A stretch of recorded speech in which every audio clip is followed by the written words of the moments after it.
Hi everyone, my name is Levi, and in this video I want to talk about combustion and retrogression in astrology.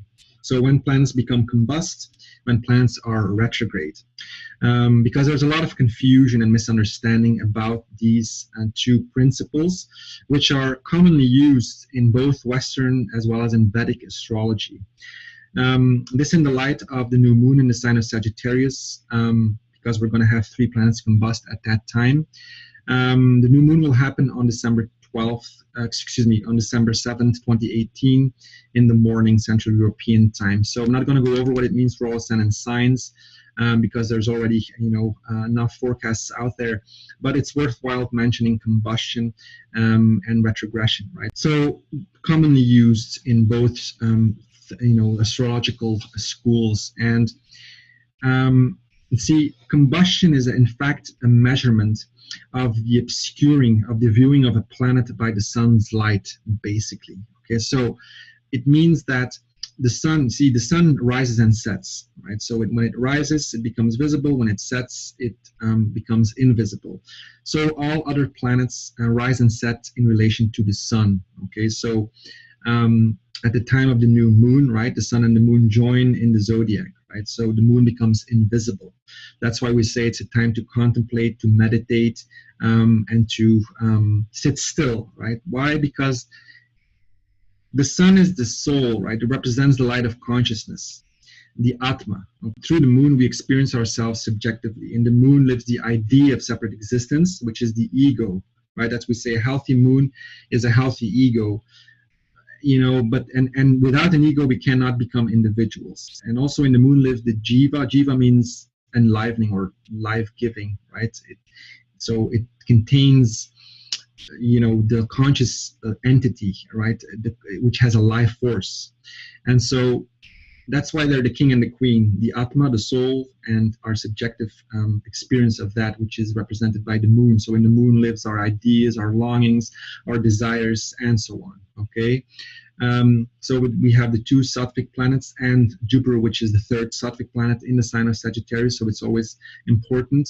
But the moon and Jupiter are combust. Okay, Jupiter has been combust since it has entered the sign of Sag, where it's very strong, right? It's still transiting its Mula Trikona position within the first 10 degrees of Sagittarius. So in dignity, it's very strong, but it's also combust. It's too close to the sun, so it's going to have an effect. Okay. Also, Saturn is combust, and it will be combust until the 2nd of February. Okay, Jupiter will become visible again on the 12th of December 2018. So another week of that. Okay, so you'll see whatever Jupiter represents clear up for you, become more expressed from the 12th onwards. Okay, this is because Jupiter will become visible, and astrology is observational astronomy. So when a planet is visible, it gives things. When it's closer and brighter, right? When it's closer to the Earth, it becomes brighter and bigger. It can give more, right? That's why the retrograde planets are so powerful. All right, so now see, so for example, I'm just going to give an example. Like Jupiter rules the first and the fourth house for Sagittarius ascendant. See, so first and fourth house affairs are strong, but they have been obscured and obstructed, right? So, and a combust planet is always less confident, right? Because it can give, its rays can't reach Earth most effectively. There's also hidden things, right? Because it's hidden, right? The sun hides it. Now, the sun is, of course, the great purifier, right? And so whenever a planet is too close to the sun, it is sacrificed by the sun, because the sun is, of course, the king, right? So it represents our core identity, the core being. So everything is under that. Okay, so in that sense, it is sacrificed. But there's always, I'm looking at it more from an esoteric point of view, a purification process going on. So whenever the sun is closely conjunct any planet, it's going to purify that planet. So the individual is going to be challenged and invited, right, to look deeper into what that planet represents as a natural indicator, and also as a house lords in your horoscope. Okay. Also when you look at, for example, in Western astrology, when the sun is exactly conjunct Mercury, for example, it's considered very favorable, right? And it is. And if you look at that in Vedic astrology, this is because of the Lagitadia Vastas, right? Which shows the fulfillment of a planet and which is based on natural friendships. And the sun is a friend towards Mercury, right? So even though Mercury gets agitated when it's combust the sun, so it's going to have that implication, and at the same time, it's also delighted by the sun. So the sun agitates it and simultaneously delights the sun. So it's going to give its power to Mercury, right? In Mercury Sun conjunctions is a very important yoga. It's Buddha Aditya yoga in Vedic astrology. So it gives a certain skill in respect to that house where it's placed. Okay, so there's these different ways of looking at things. These things are multi-layered, right? So it's never look at something in isolation as in astrology, right?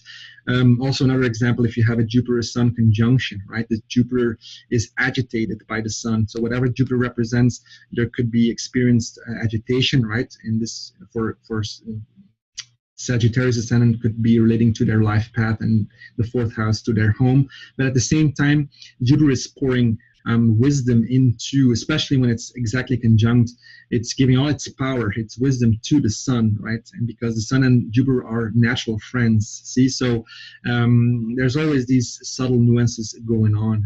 And so if you really go into it, it all makes sense, so these different perspectives in Western and Vedic astrology, there's always a common ground. And if you really, look into it and dig your way through it, and also look at the astronomy, right? Because it's always deriving meaning from astronomical phenomena. It's a good way of going about, building your astrological knowledge and so on, right? I guess I'm sure that, all the astrologers watching have a similar experience. Okay, so now let me illustrate combustion and retrogression with a little graph here. Okay, so we see Uranus is retrograde, right? See, now let me pull up this drawing. Okay, so we see this is the Earth, right? Represents the Earth. This is the Sun. Okay, all planets go around the Sun, obviously. Mars, Jupiter, and Saturn go around the Earth as well. Okay, Venus and Mars don't. They just go around the Sun. So we're going to treat them a little separately. Okay. Here you see all these planets are combust, right? So here you see the Earth. Here you see the Sun. The furthest end of the Sun, right? These planets are combust. They are not able to reach Earth. Their rays are not able to reach Earth, so they suffer these consequences of being less confident.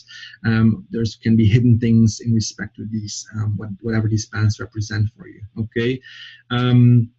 Now we see that the planets have set here. Okay, here they're going to rise again. They're going to become visible again, and eventually they're going to become retrograde. And retrogression means that they are the closest to Earth, right? So they are the complete opposite side of the Sun.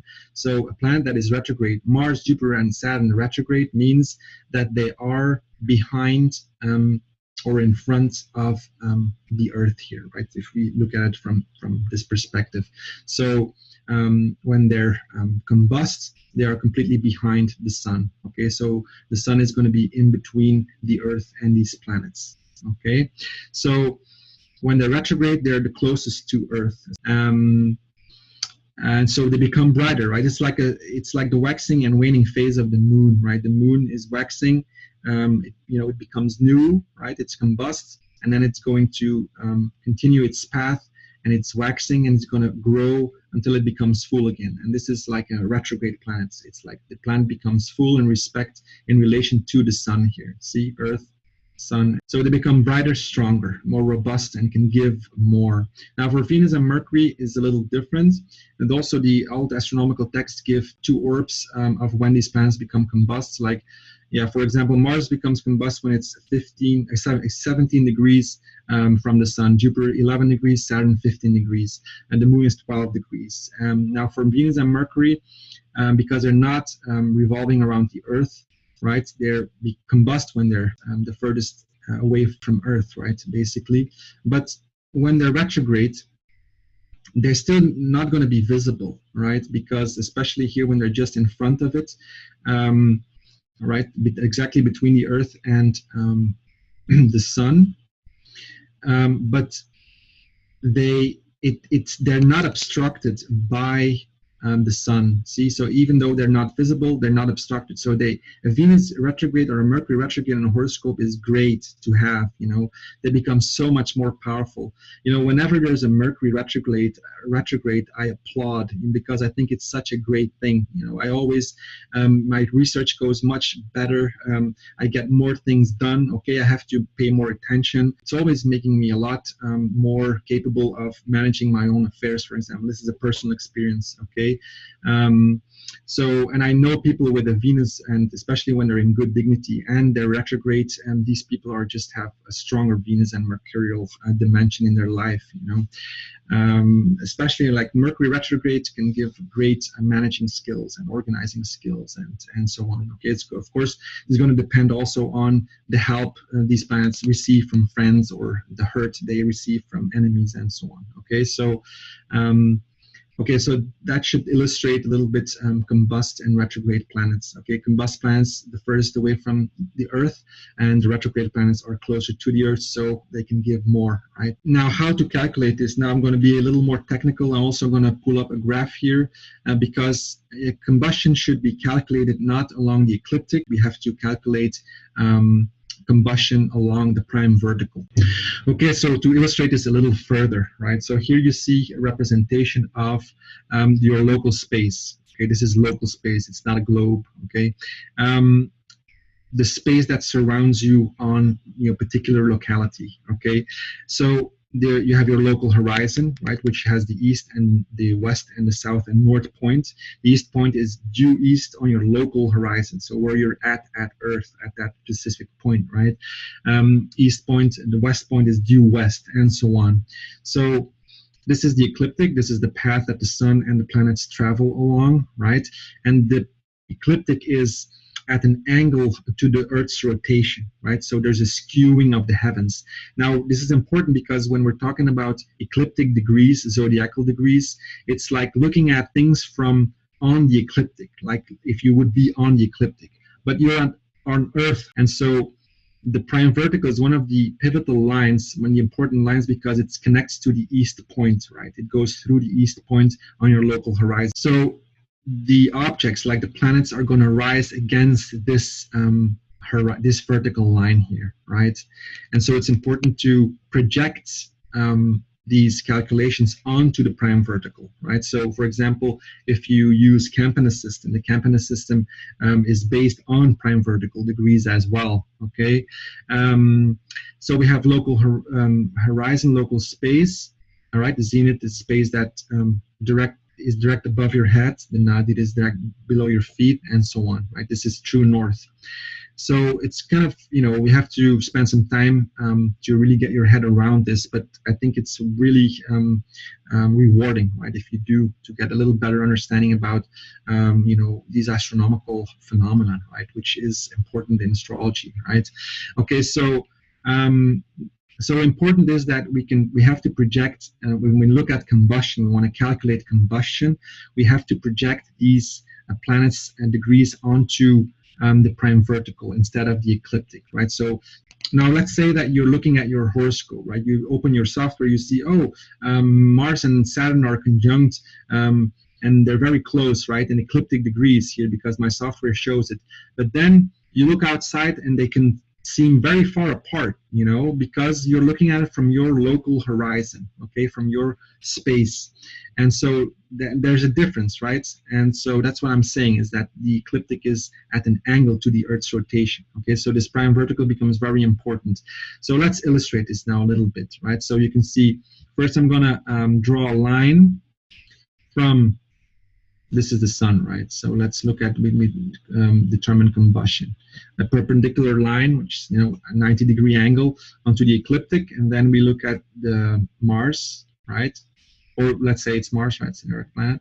So we see that they're pretty close, right? So they could be combust, like, there's certain degrees given, right, by the astronomical texts, like Mars is combust within 17 degrees of the sun. Okay, so here, let's say that they're within orb, right? So Mars is combust, looking at it, projecting on ecliptic degrees.